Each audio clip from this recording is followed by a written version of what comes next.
The first genius of the sect, 𝗔𝗀, unfortunately suffered damage to his dantian while protecting the sect. Unexpectedly, the sect leader, citing the reason of a ruptured dantian making him unfit for cultivation, expelled him from the sect. He was forever forbidden from setting foot on Jingyang Spirit Mountain. Feeling wronged, 𝗔𝗀 exclaimed in anger, "But I did it for our sect." Before he could finish his words, the sect leader rebuked, "Shut up. How dare you make excuses for yourself, you wretch." He couldn't understand why his master treated him this way. He almost died for Jingyang's sect, but now he faced such a fate. 𝗔𝗀, with a heart filled with despair, roared, "Since you are so heartless, from today onwards, I, 𝗔𝗀, am no longer a disciple of Jingyang's sect." As 𝗔𝗀 prepared to leave the mountain, he coincidentally encountered his junior brother 𝗷𝗂, who had always treated him like a real brother. Hoping for some comfort, 𝗔𝗀 did not expect 𝗷𝗂 to mock and insult him, saying, "Oh, isn't this our senior Yi? How did you end up like this? As one of your juniors, I feel extremely sorry for you." Feeling deeply hurt, 𝗔𝗀 just wanted to leave quickly. Unexpectedly, 𝗷𝗂 blocked his way, saying, "Leaving? Then crawl under my crotch. Maybe I will give you a couple of spirit stones as your journey expenses, so you won't starve to death." The sect's #1 beauty, Ningxuang, appeared, and everyone's gaze instantly shifted to her. 𝗷𝗂, in particular, had a smile on his face and immediately went forward to greet her. Ningxuang ignored him and walked directly past him to stand in front of 𝗔𝗀. Choking with emotion, she said, "Senior Yi, take care," and then turned and left. 𝗔𝗀 couldn't help but sneer, "What's that look on your face? Pity? I don't need it."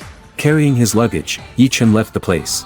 In the night, he lay alone on the grass, recalling the past, sighing, "What should I do in the future?" Just then, a flame fell from the sky. Stars are falling. This is a scene for 1,000 years. The flame came towards him in his direction. Could this be true fire? 𝗔𝗀 hurriedly approached and grabbed the real fire in his hand, asking, "Are you also homeless?" As soon as he finished speaking, the tour fire suddenly entered 𝗔𝗀's body through his fingertips, traversing his entire body, clearing his meridians. He exhaled and was surprised to find that this flame could actually repair his elixir field.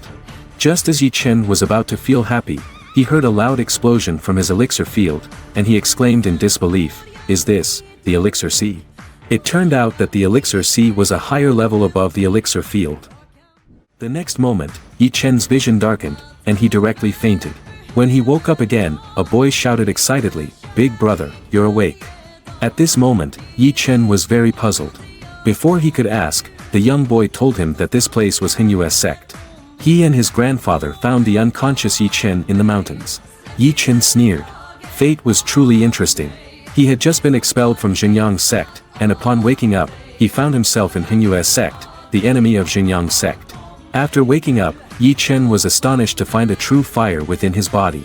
His previously damaged elixir field not only miraculously repaired itself but also broke through the bottleneck and entered the elixir sea. Could it be that the scene from last night wasn't a dream? This was probably the arrangement of destiny.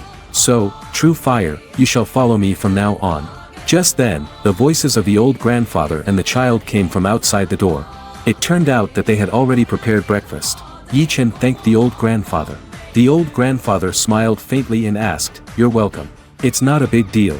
Young man, which sect do you belong to?" 𝗔𝗀 thought about how he had been expelled from his sect and could only say that he was a rogue cultivator and had not joined any sect. The old man sighed and then asked 𝗔𝗀, "Do you want to be a disciple of the Xianxia sect?" With nowhere else to go, he couldn't miss this opportunity to improve himself. He immediately replied, "Of course, I do, but Xianxia sect got a high recruiting standard, right? It's okay, I can write an introduction letter for you. You can at least be an intern disciple," the old man assured him. Just then, the main gate was suddenly kicked in, revealing Xianxia sect disciple Zhang Tao. "Hey, old rat. Give that thing to me. Or, don't blame me for being unkind," he sneered. The old man lowered his head and said, "I don't have the thing you need." But Zhang Tao persisted and flipped the table over. As he was about to attack the old man, 𝗔𝗀 stepped forward and punched Zhang Tao, sending him flying. Clutching his injury, Zhang Tao yelled defiantly, "Do you want to die? How dare you punch me in the face?" 𝗔𝗀 swiftly followed up with a shoulder throw, tossing Zhang Tao out of the door.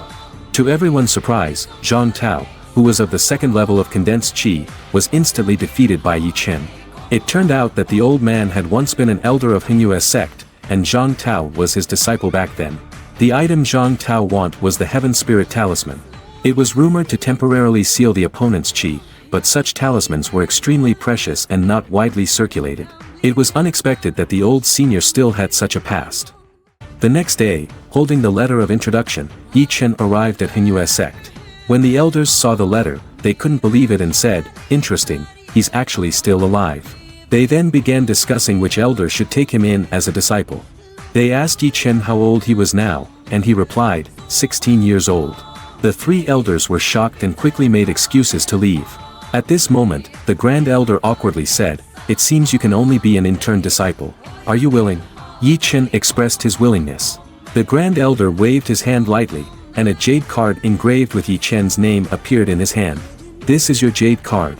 Try your best. 3 months later, I'll come and check you out. Now go to the Spirit Weapon Pavilion to get your weapon."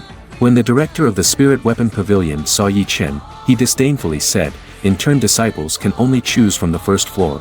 Don't secretly go up to the second floor." As Yi Chen looked at these low-level spiritual weapons, he sighed. It seemed that the treatment for intern disciples was truly poor. He searched for a long time but couldn't find a weapon he wanted. Just as Yi Chen was about to leave, the true fire within his body emitted a burst of flames and headed towards a massive weapon in the corner that appeared to weigh around 200 pounds.